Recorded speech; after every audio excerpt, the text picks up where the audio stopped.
अस्सलामु अलैकुम वरहमतुल्लाहि वबरकातुहू। हम लोग स्केलार्स और वेक्टर्स का एक वीडियो बना दिए, उसमें हम लोग डिटेल में एक्सप्लेन कर रहे थे स्केलार वेक्टर के बारे में।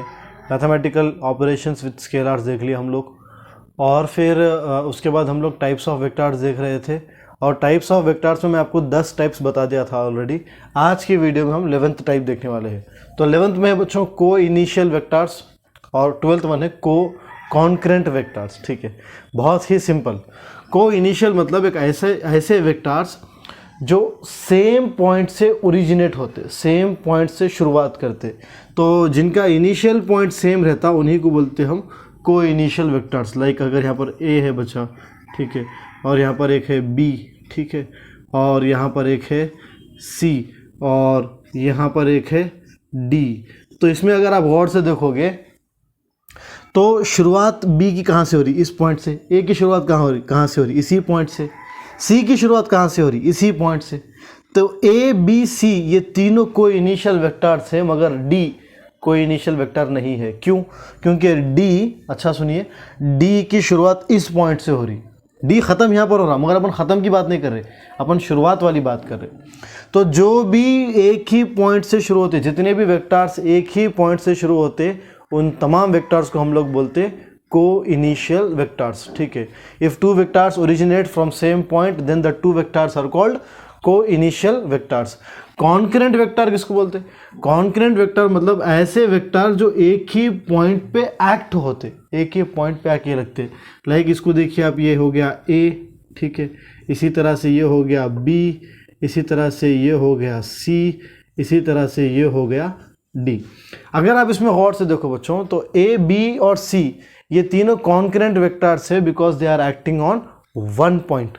मगर डी तो शुरुआत कर रहा है ये पॉइंट पे, मगर अपन शुरुआत करना बोल के बोले क्या? नहीं, अपन बोले एक्ट करना, उस पर आके ख़त्म होना, उस पर आके लगना।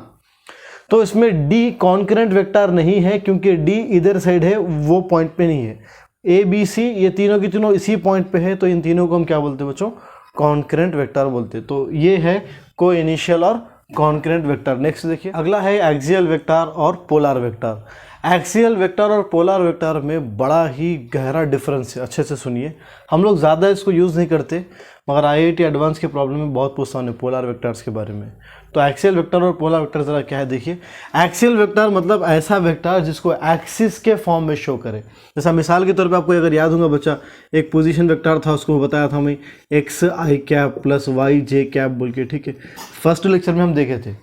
तो अगर आप कोई वेक्टर को एक्स और वाई के फॉर्म में शो कर रहे हो, एक्स वाई जेड के फॉर्म में शो कर रहे हो, एक्सिस के फॉर्म में शो कर रहे हो, तो ऐसे वेक्टर को अपन बोलते हैं बच्चों एक्सियल वेक्टर। अगर मैं बोला कि ए एक वेक्टर है और ए कैसा है मालूम, ए ऐसा है, Y J cap plus Z के कैप फॉर्म में है, ठीक है, तो अपन ए को क्या बोलेंगे? It is an axial vector, क्योंकि ना एक्सिस के फॉर्म में है। तो फिर पोलर वेक्टर किसको बोलते? पोलर वेक्टर उसको बोलते बच्चों जो आर और टीटा के फॉर्म में रहता। किसके फॉर्म में रहता? आर और टीटा के फॉर्म में। मतलब बताते उसी पार्टिकल को, मगर बताने का अंदाज अलग रहता। जैसा देखिए इधर, अगर मैं बताऊं कि ये एक्स एक्सिस है, ये वाई एक्सिस है, और ये है पॉइंट पी। अच्छे से सुनिए, अगर मैं इस पॉइंट पी को ऑरिजिन से ड्रॉ करूं बच्चों, अच्छा देखिए, तो ये पॉइंट पी एक्स एक्सिस में कुछ ना कुछ दूर है और वाई एक्सिस में कुछ ना कुछ दूर है। तो अगर ये पॉइंट पी की पोजीशन अपन एक्स और वाई के फॉर्म में बताए तो कैसा बताते? Point P will be equals to X I cap plus Y J cap. ये पॉइंट पी एक्सियल वेक्टर है। मगर इसी पॉइंट पी को बताने का एक और तरीका भी है। क्या है वो तरीका?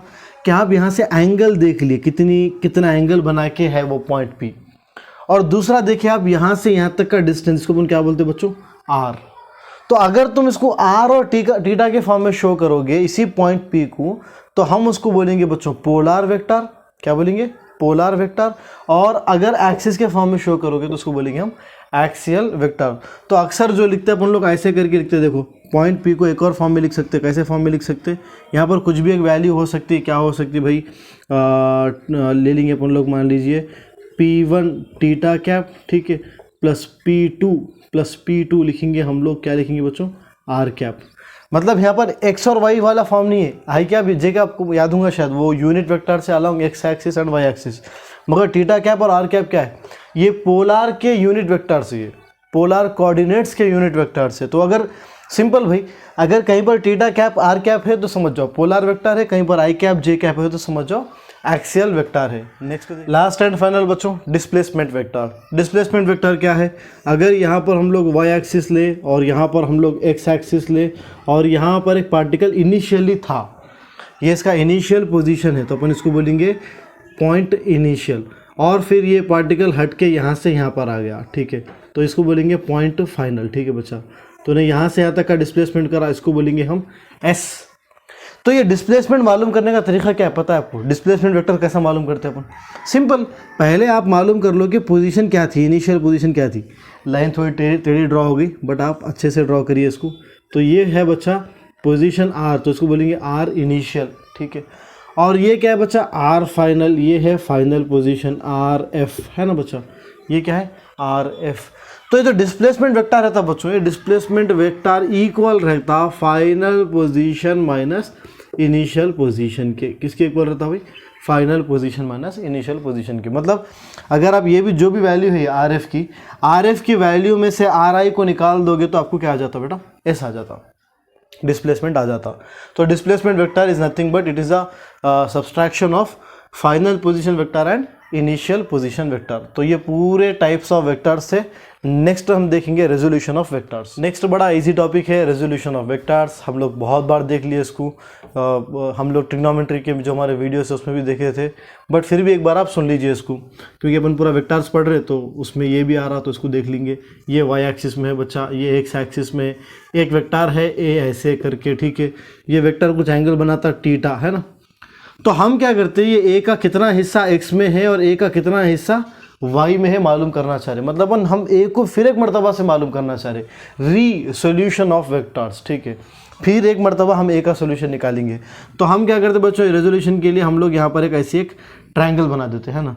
ट्रायंगल बनाने के बाद अपने को हाइपोटेनस मालूम है, हमको एडजेसेंट चाहिए, हाइपोटेनस मालूम है, एडजेसेंट चाहिए। तो इसका मतलब ये है कि हमको क्या लेना चाहिए? कॉस थीटा, क्योंकि कॉस थीटा क्या है? कॉस थीटा है एडजेसेंट बाई हाइपोटेनियस, है ना बच्चा। और हाइपोटेनियस की वैल्यू क्या है? ए को यहाँ सब्स्टिट्यूट करिए और इधर भिजा दीजिए तो हो जाएगा बच्चों a cos theta is equals to adjacent. मतलब एडजेसेंट की साइड क्या है बच्चों? A cos theta. और सेम देखिए हाइपोटेनियस हमको मालूम है, हमको अपोजिट चाहिए। अपोजिट क्यों? क्योंकि ये जितना भी रहेगा वाई एक्सिस का कंपोनेंट उतना ही रहेगा। एक्स कंपोनेंट हमको मालूम हो गया ए कॉस थीटा है बोल के, तो वाई कंपोनेंट कैसा मालूम होता? आप ये इसको मालूम कर लो। तो हमको क्या चाहिए बच्चा? यहाँ पर अपोजिट साइड चाहिए, तो हम साइन थीटा लेंगे क्योंकि वही तो है अपोजिट बाय हाइपोटेनस, है ना बच्चा। तो आप यहाँ पर बोल सकते हैं हाइपोटेनस को उधर भिजा दिए, मतलब a sine theta is equals to क्या आता बच्चों? अपोजिट। तो यहाँ पर आने वाला है ए साइन थीटा। मतलब ये ए का X component A cos theta है, ठीक है, और ये ए का Y component A sine theta है। मगर मैं आपको हमेशा से बोलता हूँ इतना रेजोल्यूशन करने की ज़रूरत नहीं है, इतने कंपोनेंट्स बनाने में टाइम वेस्ट करने की ज़रूरत नहीं है। जिस साइड के साथ एंगल है उसके साथ कॉस लगाओ, और जिस साइड के साथ जैसा वाई के साथ एंगल नहीं है उसके साथ क्या लगाओ बच्चों? साइन लगाओ। अगर ये ए कॉस थीटा है तो ये कितना है बच्चों? ए साइन थीटा है। इसी को रेजोल्यूशन ऑफ वेक्टर्स बोलते हैं। नेक्स्ट देखिए है यहाँ से बड़ी ही इंपॉर्टेंट क्लास, ठीक है। अब हम देखने वाले बच्चों, क्या देखने वाले? Vector addition laws. क्या सर वेक्टर को एडिशन करने के लिए लॉस भी बनाना ज़रूरी है कि? हाँ, देखो मिसाल के तौर पे अगर हम लोग एक ऑब्जेक्ट लिए, वो ऑब्जेक्ट के ऊपर इस साइड में एक्स एक्सिस में 5 न्यूटन फोर्स लगाए, ऑब्जेक्ट यहाँ पर है बच्चा, और उसी ऑब्जेक्ट को अपन ऊपर भी खींचे विथ सम फोर्स, मान लो 10 न्यूटन, तो ये ऑब्जेक्ट जाएंगे किधर? एक्स में जाएंगे कि वाई में जाएंगे? अगर आप एक्स में बोलोगे तो गलत है, अगर आप वाई में बोलोगे तो भी गलत है, क्योंकि इन्हें एक्स और वाई दोनों के कॉम्बिनेशन में जाती, मतलब इन्हें इधर से ले आता, ठीक है। अगर आप इसको फील नहीं करें तो इसको देखो आप, मान लो मार्कर को मैं इधर ढकल रहा हूँ, ठीक है, ऐसे करके, और कोई बंदा मार्कर को खींच रहा भी ऊपर, कोई ढकल रहा भी, कोई खींच रहा भी, तो क्या होता मालूम? मार्कर इधर भी हटता और ऊपर भी जाता, मतलब ऐसा बीच में हो जाता, यूँ करके फील करो आप, ऐसा इधर ढकला और ऊपर खींचा, यूँ करके बीच में, है ना, ऐसे बीच में, ठीक है। इधर भी खींचना है और ऊपर भी लेना है, तो ऐसे बीच में। तो ये जो बीच में जा रहा है इसका आंसर कैसा लाएंगे? ये तो बड़ा मुश्किल है ना। हाँ, अगर मैं मान लो इधर खींचता 5 से, कोई उधर खींचता 10 से, तो ये 5 ये 10 दोनों का बैलेंस होकर 5 न्यूटन आंसर आता था, और 5 न्यूटन से उधर चले आता था। वन एक्सिस में रहा तो सिंपल है, मगर ये तो बड़ा मुश्किल है, इसको कैसे सॉल्व करेंगे? तो ये मुश्किल है, मगर इसकी आसानी को ढूंढने के वास्ते हम लोग क्या करें भाई साहब, लॉस बनाए। मुश्किल है ही नहीं असल तो देखा जाए तो, सिंपल है एकदम, बहुत सिंपल। तो वेक्टर को ऐड करने के 3 मेजर लॉस है हमारे पास अभी इंटरमीडिएट सेकेंडरी के लेवल पे। तो 3 लॉस में से सबसे पहला लॉ है बच्चा triangular law of vector addition. तो triangular law of vector addition क्या है ज़रा देखिए, वीडियो को रुका के लिखिए हम लोग ताकि राइटिंग अच्छी दिखे, ठीक है। आ जाइए, triangular law of vector addition क्या है? When 2 vectors are kept along 2 sides of a triangle in an order, ठीक है, then the resultant of these vectors is shown by the third side of triangle in opposite direction। इसका मतलब क्या है?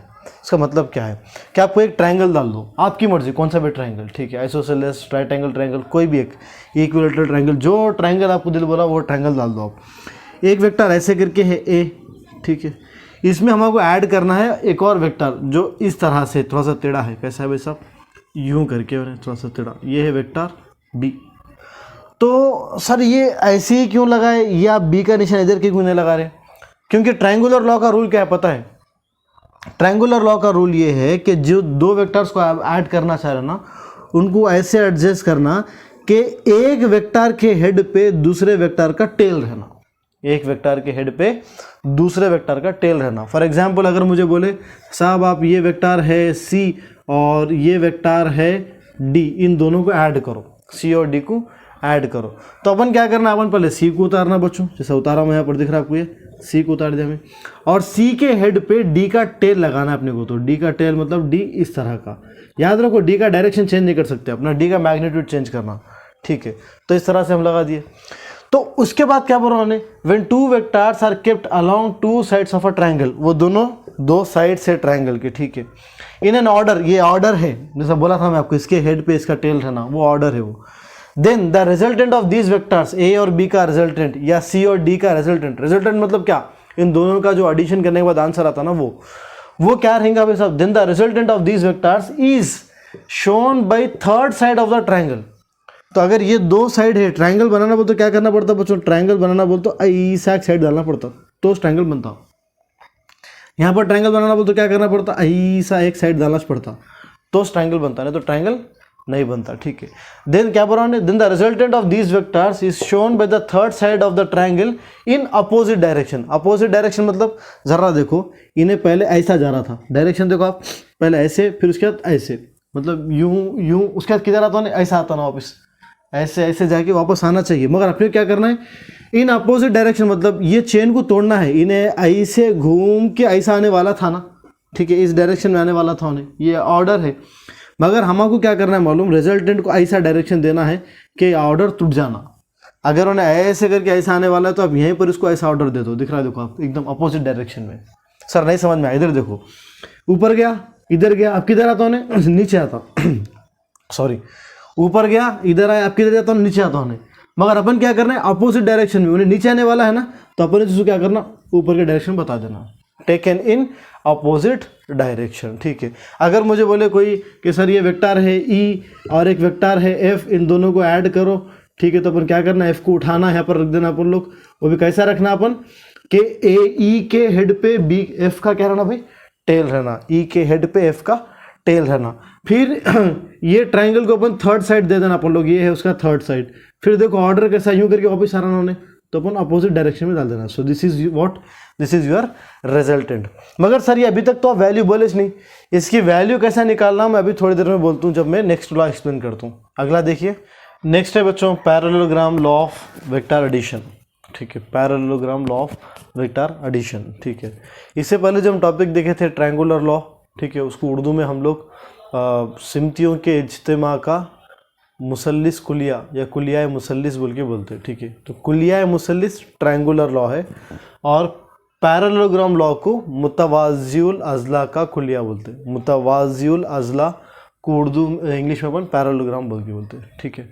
तो आखिर है क्या पैरेललोग्राम या मुतवाज़िउल अज़ला का कुलिया? बड़ा सिंपल, देखो, if 2 vectors acting simultaneously on a particle एक ही बंदे के ऊपर दो वेक्टर्स एक ही वक्त में एक्ट कर रहे, जैसा बोला था हम, अकेला इधर खींच रहा, अकेला इधर खींच रहा, ठीक है, अच्छी बात है। अगर दो वेक्टर्स एक ही वक्त में कोई पार्टिकल के ऊपर एक्ट करे, simultaneously on a particle, are represented in magnitude and direction by two adjacent sides of a parallelogram, ठीक है, नहीं समझ में आया? जैसा देख लो यहाँ पर एक वेक्टर है, सॉरी थोड़ी लाइन टेढ़ी हो गई, ठीक है, ज़रा देखिए इधर, हाँ जी, तो एक वेक्टर है ऐसे करके ए, ठीक है, और अभी एक वेक्टर है बच्चों ऐसे करके बी, ठीक है, इसको गौर से देखिए, इन दोनों का हमको एडिशन देखने का था। ये थोड़ा सा टेढ़ा बना है हमें, क्योंकि हमारे टेक्स्ट बुक में थोड़ा टेढ़ा बना के रखता है, इसलिए तो ये ए है बच्चा, ये बी है, और इन दोनों को हमको क्या करना है, ऐड करना है, ठीक है। तो आप गौर से देखो इसको इसी साइड को आप ऊपर एक बार उतारिए यहाँ पर, हाँ सर उतार लिए, ये क्या है बच्चा एच, हाँ बराबर, इसको एक बार फिर से उतारिए, ये क्या है बच्चा बीच, है ना, इसको यहाँ भी तो उतार सकते हैं, सेम मैग्नीट्यूड सेम डायरेक्शन, मतलब ये एच है, same magnitude and same direction है, टेढ़ा वाला डायरेक्शन, मतलब ये भी बी है। तो ये ए और बी दोनों क्या दिख रहे हैं, ये ए और बी दो साइड्स है पैरेललोग्राम के, दो साइड्स है पैरेललोग्राम। पैरेललोग्राम मैथमेटिक्स के एक शेप को बोलते हैं जिसमें उसके दो दो साइड्स पैरेलल रहते हैं, इस ये साइड के पैरेलल है, ये साइड के पैरेलल है। अगर ऐसा रहा तो उसको पैरेललोग्राम बोलते हैं, उर्दू में मुतवाज़िउल अज़ला, मतलब जिसके दो ज़िले एक दूसरे के मुतवाज़ी है, इसको देखो इन्हें इसके मुतवाज़ी है, इसको देखो इन्हें इसके मुतवाज़ी है, जैसा इन्हें इसके पैरेलल इन्हें इसके पैरेलल। बहरहाल तो फिर से पढ़ेंगे, two vectors are acting simultaneously on a particle are represented in magnitude and direction by the two adjacent sides of a parallelogram drawn from a point, यहाँ से ड्रॉन करें पुनः, ठीक है, ड्रॉन फ्रॉम अ पॉइंट लिखिए ना, drawn from a same point, ठीक है, सेम पॉइंट से ड्रॉ करें। देन देयर रिजल्टेंट, मतलब ए और बी का रिजल्टेंट, ए और बी का सम, ए और बी का हासिल ऐड करने के बाद, then their resultant is represented in magnitude and direction, मतलब उसका मैग्नीट्यूड और डायरेक्शन किधर रहता, by the diagonal of that parallelogram, by the diagonal, diagonal मतलब इसी लाइन को बोलते हैं ना बच्चा, डायगोनल, उर्दू में वितर बोलते हैं हम लोग। तो ये जो मुतवाज़िल अज़ला का वितर है वही हासिल रहेगा, ये जो पैरेललोग्राम है इसका जो डायगोनल है वही हमारा रिजल्टेंट रहेगा। So this is the resultant, ठीक है। तो क्या भरे बसा, bye the diagonal of that parallelogram drawn from that point, इसी पॉइंट से उस डायगोनल को ड्रॉ करना है आपको, ठीक है। कितना सिंपल है, बड़ा आसान है। देखो अगर ये वेक्टर ए है, ये वेक्टर बी है, तो इन दोनों को मिला के पैरेललोग्राम बना दो, और ये दोनों ऐसे रहना जैसे कि टू एडजेसेंट साइड्स है पैरेललोग्राम के, तो इन दोनों का रिजल्टेंट कौन रहता बच्चा, डायगोनल रहता, बस। तो सर अभी तक तो डायगोनल मालूम ही नहीं करे अपन, खाली आप तो बोल दिए डायगोनल, मगर इसका लेंथ कितना है, इसका मतलब इसका मैग्नीट्यूड कितना है, इसका डायरेक्शन क्या है, कुछ भी नहीं बोले। तो वो अपन देखेंगे मैथमेटिकली अभी थोड़ी देर में। तो रिजल्टेंट के मैग्नीट्यूड और डायरेक्शन को मालूम करना है अपने को। देखिए तो कैसा मालूम करेंगे हम लोग। अगर ये वेक्टर ए है बच्चों, ठीक है, और ये वाला वेक्टर बी है, अच्छे से देखिए, इसी को एक बार फिर से उतार दिया मैं, ठीक है, यही हमारा ए है, और बी को फिर से एक मरतबा उतार दिया मैं यहाँ पर, ठीक है, एक बार फिर से अच्छे से उतारेंगे। ये लीजिए, ये है वेक्टर बी। तो मैं बोला था इन दोनों का जो रिजल्टेंट रहता बच्चों वो डायगोनल रहता बोल के, बराबर। तो हमारा टारगेट इस डायगोनल को मालूम करना है।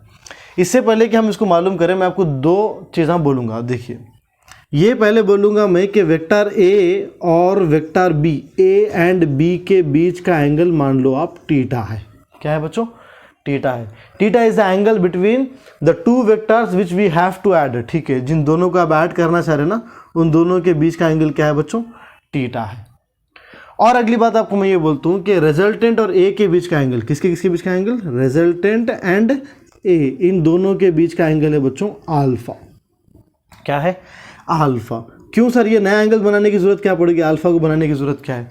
क्योंकि देखो यार, हमेशा याद रखो, किसी की भी डायरेक्शन को अगर बोलना है, ठीक है, तो उसका एंगल बोला जाता। क्या बोला जाता, एंगल। जैसा मिसाल के तौर पे अगर मुझे बोले सर वो फल कहाँ है, तो मैं क्या बोलता हूँ, उधर बोल तो नहीं चलता अपने को बोलना पड़ता है कि उधर, मतलब ज़मीन से कितना एंगल बना के देखे तो नहीं दिखता अपने को। तो एंगल बोल देना इनडायरेक्टली डायरेक्शन बोलना है, एंगल बोलना इनडायरेक्टली डायरेक्शन बोलना है। तो सर डायरेक्शन कैसा बोल सकते हैं, डायरेक्शन विथ रिस्पेक्ट टू ज़मीन बोल सकते हैं, विथ रिस्पेक्ट टू हॉरिजेंटल, या विद रिस्पेक्ट टू वर्टिकल बोल सकते हैं, खड़े के हिसाब से बोल सकते हैं या आड़े के हिसाब से बोल सकते हैं अपन एंगल। या तो ऐसा बोलते हैं कि भाई ऊपर है ना, ऊपर से 30 डिग्री बना के देखो वो आम दिख जाता आपको, या ज़मीन से आप 60 डिग्री बना के देखो आपको आम दिख जाता। मतलब ज़मीन से भी एंगल बोल सकते हैं और ये वर्टिकल से भी अपन एंगल बोल सकते हैं। दो भी केसेस में डायरेक्शन के वास्ते क्या बोलना है, एंगल बोलना है। तो मान लो कि ज़मीन वाला एंगल अल्फ़ा है और ये वाला एंगल बीटा है, ठीक है। यहाँ पर बी और आर के बीच का एंगल बीटा है और ए और आर के बीच का एंगल अल्फ़ा है। तो यहाँ पर लिख देंगे अपन आर एंड बी के बीच का एंगल क्या है बच्चों, बीटा है। वैसे अपन इसको ज़्यादा यूज़ नहीं करते क्योंकि जब जब एंगल बोला जाता है तो ज़मीन के हिसाब से बोलते हैं अपन लोग, ठीक है। बहरहाल ज़रा देखिए, अब हमको आर मालूम करना है। आर को अपन मालूम कैसा करेंगे, यहाँ पर तो बड़ा मुश्किल है आर को मालूम करना। तो एक काम करेंगे, अपने को पाइथागोरस थ्योरम आती ना, पाइथागोरस थ्योरम बनाएंगे। मगर आप मुझे बोल रहे हैं कि सर पाइथागोरस थ्योरम तो खाली राइट एंगल के वास्ते रहती, मतलब ट्राइंगल के अंदर 90 डिग्रीज है ना, यहाँ पर तो सर इस ट्राइंगल में 90 डिग्री है ही नहीं।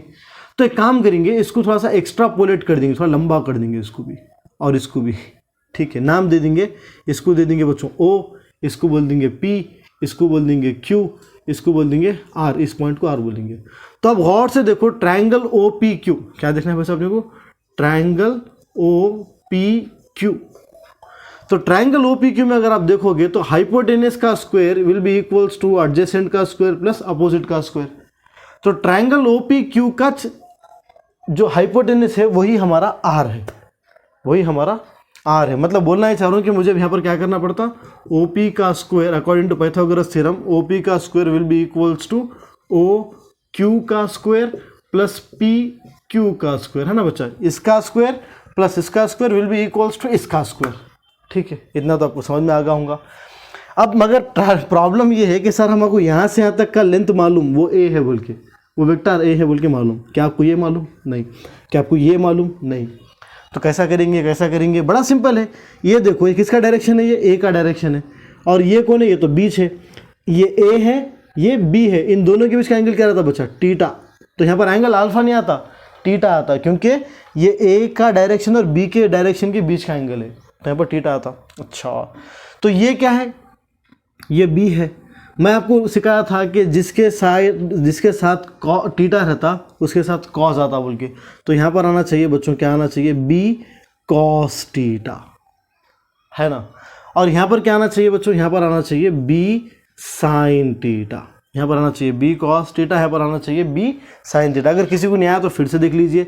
मैं जिसकी बात करूँ बेटा वो ट्राइंगल है, कौन सा ट्राइंगल है ये, आर पी क्यू, कौन सा ट्राइंगल है ये, आर पी क्यू। और इसमें हमको होना पहले एडजेसेंट, एडजेसेंट क्या रहता, एडजेसेंट और हमारे पास क्या है, हाइपोटेनस है, तो क्या लेंगे भाई साहब, क्या रहता, कॉस टीटा रहता। Cos theta will be equals to what, adjacent by hypotenuse. आपको देख के दिख रहा है बच्चों कि हाइपोटेनस बी है बोल के, अपने को एडजेसेंट चाहिए तो आप बी को उधर भिजा दो तो एडजेसेंट कितना आता, adjacent will be equals to B cos theta, वही तो बोलूँ मैं, एडजेसेंट बी कॉस टीटा रहता। सिमिलरली अपने को ये वाला साइड चाहिए, मतलब ट्राइंगल का अपोजिट चाहिए। अपोजिट मतलब क्या लेते हैं बच्चों अपन लोग, अपोजिट मतलब अपन साइन थीटा लेते हैं, sine theta is equals to opposite by hypotenuse. ये ट्राइंगल में देखो हाइपोटेनियस क्या है बच्चा, बी है, तो बी को उधर भिजा दो तो अपोजिट कितना आ जाता, opposite will be equals to B sine theta. तो इसीलिए लिखा था यहाँ पर बी कॉस थीटा और यहाँ पर बी साइन थीटा। होपफुली समझ में आऊँगा, अगर नहीं आया तो डॉट्स पूछिए। नेक्स्ट देखिए, इसमें अब हमारे पास सब कुछ आ गया क्या, हाउ, ओपी तो आर है, अच्छी बात है, तो आर का square is equals to O Q मतलब यहाँ से यहाँ तक का मालूम है क्या, हाउ, यहाँ से यहाँ तक पहले ए है, फिर इसमें साथ में क्या ऐड कर देना है, बी कॉस थीटा, तो वो टोटल ओ क्यू आ जाता। मतलब ए में प्लस करना पड़ेगा किसको भाई, बी कॉस थीटा को, ये पूरा का पूरा हमको ये साइड दे देता। ये पी क्यू, हाँ सर ये भी मिल गया अब अपने को, ये कितना है, बी साइन थीटा, तो प्लस करना है पी क्यू मतलब बी साइन थीटा का स्क्वायर, ठीक है। इसके बाद देखिए, इन्हें हमको ऐसा नहीं दिख रहा क्या, ए प्लस बी होल स्क्वायर के फार्मूले के टाइप का, कैसा दिख रहा हमको इन्हें, a plus b whole square, अगर आपको याद होगा तो लिखते थे अपन a square plus B square plus 2ab, है ना। तो ये तो हमको फार्मूला पहले से याद है ना। तो यहाँ पर देखिए ए की प्लेस पे क्या है, कैपिटल ए की प्लेस पे क्या है, ए की प्लेस पे कैपिटल ए है, और बी की प्लेस पे कैपिटल बी तो है, साथ में कॉस थीटा है, साथ में कौन है, कॉस थीटा है। तो क्या करेंगे बच्चा, R square is equals to पहले ए का स्क्वायर, जैसे दिख रहा है यहाँ पर ए का स्क्वायर मतलब कैपिटल ए का स्क्वायर, फिर छोटे बी का स्क्वायर, छोटे बी मतलब बी कॉस थीटा का स्क्वायर, मतलब यहाँ पर आता plus B square cos square theta. अगर नहीं समझ में आता तो ऐसा समझ जाओ कि बी की जगह पे आ गया बी कॉस थीटा और स्मॉल बी का स्क्वायर मतलब बी कॉस थीटा का स्क्वायर, ठीक है, प्लस हाँ plus two small a capital a, small b capital b cos theta, capital b cos theta, ठीक है। अभी तक खाली अपन इसको खोले a square plus B square plus 2ab type का, अभी इन्हें तो वैसे ही ना जैसा का वैसा, अभी तक तो अपन खाली इसको सॉल्व करें, ये वाला जैसा का वैसे, ये वाला कौन है भाई साहब, ये वाला है बी साइन थीटा का होल स्क्वायर, ठीक है। एडिटर साहब से पूछेंगे नीचे लिख सकते क्या बोल के, हाँ अदनान भी बोल दिए लिख सकते बोल के। इधर आइए भाई साहब, ए स्क्वायर प्लस यहाँ पर देखो बच्चों, यहाँ पर क्या आता, बी का भी स्क्वायर आता और कॉस का भी स्क्वायर आता है ना, जो ब्रैकेट के ऊपर स्क्वायर रहता है वो दोनों के वास्ते भी रहता, प्लस 2ab साथ में आता बच्चों कॉस थीटा, प्लस यहाँ पर आता बच्चों बी स्क्वायर है ना, B square sine square theta. हाँ सर समझ में आ गया आपको ये, हाँ सर ये तो आ गया हमको, 8 स्क्वायर का इतना सब आ गया। हाँ इसके बाद हम क्या करेंगे, थोड़ा सा एडजस्ट करने के लिए ज़रा बाजुक लिखेंगे बच्चों, थोड़ा सा बाजुक लिखेंगे, ठीक है, ये स्क्वायर है ऐसे ही रखिए। तो यहाँ पर आर स्क्वायर, हाँ sir R square is equals to A square, हाँ सर ए स्क्वायर। अब मैं क्या बोलूँ मालूम बच्चों, यहाँ पर भी बी स्क्वायर है और यहाँ पर भी बी स्क्वायर है, आप बी स्क्वायर को कॉमन ले लो, उर्दू में मुश्तरिका कर लो उसको, ठीक है। तो बी स्क्वायर अगर कॉमन ले लिए तो यहाँ पर क्या आता बच्चा, कॉस स्क्वायर थीटा, हाँ सर, प्लस इसको कुछ करे क्या, इसको तो कुछ भी नहीं करे, मत छोड़ो इसको देखो यहाँ पर बी स्क्वायर चलेगा तो कौन बच जाता है, यहाँ पर बच जाता बेटा साइन स्क्वायर थीटा, प्लस ये इसको तो अपन छेड़े ही नहीं थे, जैसा का वैसे लिखना है, तो यहाँ पर आया था 2ab cos थीटा, हाँ बराबर। मैथ्स में पढ़े थे ना ट्रिग्नोमेट्री के वीडियो में, sine square theta plus cos square theta will be equals to 1, तो यहाँ पर आता बच्चों 1, तो यहाँ पर आने वाला है answer 8 square is equals to A square plus B square into 1 plus 2ab cos theta. तो 8 स्क्वायर का आंसर आने वाला बच्चा अपने को a square plus B square into 1 will give you b square only, और क्या था भाई b square plus 2ab cos theta. तो ये है आर का resultant formula, R square is equals to A square plus B square plus 2ab cos theta. ये intermediate first year का 4 मार्क्स का इंपॉर्टेंट क्वेश्चन है बोर्ड एग्जाम के वास्ते, ठीक है। इसके आगे और भी कहानी है वो भी देखेंगे। हमको आंसर आया था अभी R square is equals to A square plus B square plus 2ab cos theta. कोई भी दो वेक्टर्स को ऐड करने के लिए उसका एडिशन का जो मैग्नीट्यूड है, जो उसकी वैल्यू है, वो मालूम करने के लिए ये फार्मूला यूज़ करते हैं अपन, चाहे ट्रायंगुलर लॉ रहने दो या चाहे पैरेललोग्राम रहने दो, आंसर तो इससे निकलता। यही है वो चीज़ जिससे हम लोग मैग्नीट्यूड वैल्यू मालूम कर सकते हैं एडिशन की। 5 न्यूटन में जो बोला था ना केस फर्स्ट वाला में, 5 न्यूटन में 10 न्यूटन में तो कितना होता बोल के, वो पूरे आंसर यहीं से निकलते। सर फिर ट्रायंगुलर लॉ पढ़ के क्या फ़ायदा है, ट्रायंगुलर लॉ इसके अंदर छुपे हुआ है बच्चा, गौर से देखो, इन्हें ए टाइप का दिख रहा, अरे हाँ सर ए, यहाँ से देखो यहाँ से बी शुरू हो रहा, जैसा ओपन बोले थे नहीं, इसके हेड से बी का टेल लगना बोल के, ये ए यहाँ से बी, और दोनों का क्लोजिंग साइड रिजल्टेंट रहता, मतलब पैरेललोग्राम के अंदर इस ट्रायंगुलर लॉ छुपे हुआ है, ठीक है। तो ट्रायंगुलर लॉ का भी आंसर यही आता और पैरेललोग्राम का भी आंसर यही आता, ठीक है। तो ये तो अभी तक रिजल्टेंट मालूम हुआ, वैल्यू मालूम हुई, मगर वो रिजल्टेंट का डायरेक्शन वो तो मालूम ही नहीं हुआ। तो वो कैसा मालूम करते हैं, मैं बोला था आपको, एंगल निकाल के, किसी का भी डायरेक्शन एंगल से मालूम होता। तो यहाँ पर देखिए अपन लोग कौन सा ले लेंगे, ट्रायंगल ले लो आप, कौन सा ट्रायंगल है भाई, ये ट्रायंगल है OPQ। इसमें हम क्या ले सकते हैं, अल्फा ले लो आप, अल्फा के वास्ते आप टैन ले लो, सर टैन इसके को लेना, कुछ भी ले सकते बच्चा, मसला नहीं है, ठीक है, जो भी लेना चाहो आप ले सकते हैं। मैं टैन ले रहा हूँ, टैन क्या रहता बच्चा, टैन रहता अपोजिट बाई एडजेसेंट, है ना बेटा, अपोजिट बाई एडजेसेंट। तो tan alpha will be equals to opposite, मतलब ये वाला साइड, मतलब ये आने वाला है B sine theta by adjacent, मतलब ये वाला साइड, तो ये पूरा आएगा, क्या आएगा बच्चा, ए प्लस बी कॉस थीटा। अपने को एंगल मालूम करना है ना, अपने को तो अल्फा मालूम करना है, तो टैन को उधर भेज दो, तो alpha will be equals to tan inverse. जब कोई ट्रिग्नोमेट्रिक फंक्शन इक्वल के वो साइड जाता ना, तो वो trigonometric function inverse trigonometric function बन जाता, मतलब उसके ऊपर -1 आ जाता। और साथ में कौन है बच्चों, यहाँ पर साथ में है b sin theta by a plus B cos theta. ठीक है, तो इस तरह से हम लोग इस फार्मूले की हेल्प से अपन डायरेक्शन मालूम कर सकते हैं, मतलब एंगल मालूम कर सकते हैं, और इस फार्मूले की मदद से कोई भी दो वेक्टर्स का हम लोग मैग्नीट्यूड मालूम कर सकते हैं। इसके अलावा भी बहुत कुछ है इसके अंदर, इसके स्पेशल केसेस है, IIT नीट के क्वेश्चंस है, अगले वीडियो से वो भी आ जाएंगे। ठीक है, जिन जिन लोगों को डाउट है वो लोग प्लीज़ कमेंट्स में डाउट्स पूछिए। अगर डाउट्स क्या बोलते हैं आपके अच्छे हैं तो बिल्कुल उसको क्लियर करेंगे। ठीक है, मगर वेक्टर्स एंड स्केलर्स में परफेक्ट रहिए। It is a very very important topic for competitive exam और आपके बोर्ड एग्जाम के लिए भी। चलिए राइट, नेक्स्ट वीडियो में मिलेंगे। अल्लाह हाफिज़, अस्सलाम वालेकुम।